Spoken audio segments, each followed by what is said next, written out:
കണ്ടൽക്കാടുകളും ജൈവവൈവിധ്യങ്ങളും നാശത്തിന്റെ വക്കിൽ. തോട്ടട നടാൽ അയ്യാറകത്ത് പാലം മുതൽ നടാൽ വരെയുള്ള ഏകദേശം 5 കിലോമീറ്ററോളം വരുന്ന കണ്ടൽക്കാടുകളിലാണ് അനധികൃത കയ്യേറ്റത്തിന്റെയും മറ്റ് പല കാരണങ്ങൾ കൊണ്ടും നശിക്കുന്നത്. ഒപ്പം നടാൽ പുഴയും വരണ്ടുകൊണ്ടിരിക്കുകയാണ്.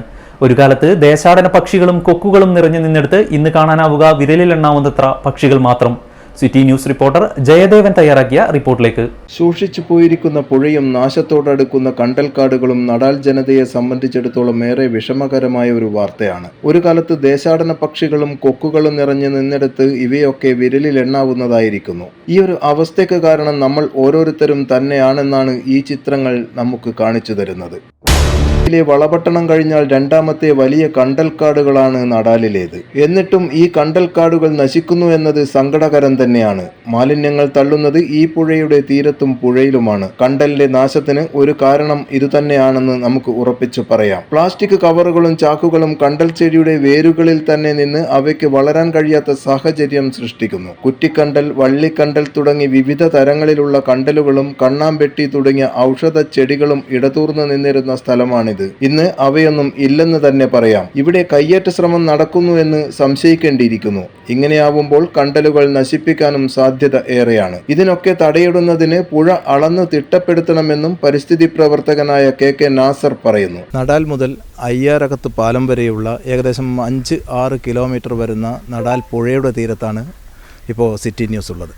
ഞങ്ങളിവിടെ എത്തിച്ചേരാൻ ഉള്ളൊരു പ്രധാന കാരണം കണ്ടൽക്കാടുകളെക്കുറിച്ച് അറിയുക എന്നുള്ളത് തന്നെയാണ്. അത് പരിസ്ഥിതി പ്രവർത്തകനായ നാസിർക്ക നമ്മോടൊപ്പം ഉണ്ട്. അദ്ദേഹം ഈ കണ്ടൽക്കാടുകളെക്കുറിച്ച് വളരെ വ്യക്തമായി തന്നെ പഠിച്ച ഒരാളാണ്, പ്രത്യേകിച്ച് ഈ ഒരു ഏരിയയിലുള്ളത്.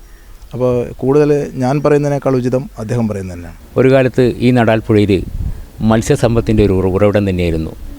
വല വീഴുന്ന അതുപോലെ തന്നെ തോണിക്കാരെ കൊണ്ടൊക്കെ ഈ പുഴ നിറഞ്ഞിരുന്നു.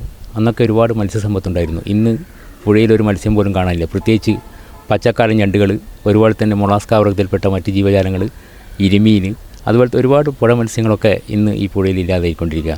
പ്രത്യേകിച്ച് കാരണം പുഴ മലിനീകരണമായിക്കൊണ്ടിരിക്കുന്ന ഒരു സിറ്റുവേഷൻ കാണാൻ പറ്റുന്നത്. നീർപക്ഷികളുടെ ഒരു വലിയ നിര തന്നെ ഇവിടെ കാണാൻ വരുന്നു. കാറ്റിൽ ഹെറോൺ, ലിറ്റിൽ കോർമറൻ്റ് പോലുള്ള പക്ഷികൾ ഇവിടെ കൂടുകൂട്ടിയിരുന്നു. ഇന്ന് അതൊക്കെ കാണാൻ തന്നെ പറ്റുന്നില്ല.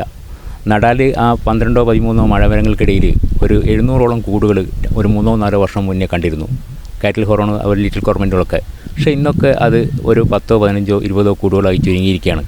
ഇതിന് പ്രധാനപ്പെട്ട കാരണം എന്ന് വെച്ചാൽ നടാൽ ഭാഗത്തുള്ള ഈ തണ്ണീർത്തടങ്ങൾ, പുഴകൾ ഒക്കെ നഷ്ടപ്പെട്ടുകൊണ്ടിരിക്കുന്ന, അതായത് അജൈവ മാലിന്യങ്ങളും ജൈവ മാലിന്യങ്ങളിട്ട് അതിനെ നഷ്ടപ്പെടുത്തിയതോടുകൂടി ഇതിൻ്റെ തീറ്റപ്പാടങ്ങൾ ഇല്ലാതായി. അതാണ് ഇതിന് പ്രധാനപ്പെട്ട ഒരു കാരണം. പിന്നെ മറ്റുള്ള പല ചെറു ജീവജാലങ്ങൾ, പക്ഷികൾ, അതുപോലെ തന്നെ ഉരകങ്ങൾ ഒക്കെ ഇന്ന് നഷ്ടപ്പെട്ടുകൊണ്ടിരിക്കുന്ന ഒരു പ്രവണത കാണാൻ പറ്റുന്നത്. പിന്നെ ഈ പുഴ വഴികൾ എന്ന് പറഞ്ഞൊരു സംഭവം ഉണ്ടായിരുന്നു. നമുക്ക് ഇതിൽ നടന്നു പോകുന്ന ഒരുപാട് പുഴ വഴികളുണ്ടായിരുന്നു. ഇന്ന് പുഴ വഴികളൊക്കെ കാണുന്നില്ല. പുഴ വഴികൾക്ക് ഇന്ന് സ്വകാര്യ വ്യക്തികളോ അല്ലെങ്കിൽ മറ്റ് രീതിയിലോ അതിനെ പിടിച്ച് കൂട്ടിയോജിപ്പിച്ച് അതിലെ പുഴ വഴികൾ നഷ്ടപ്പെടുന്നൊരു സംഭവമാണ് ഇവിടെ കാണാൻ പറ്റുന്നത്.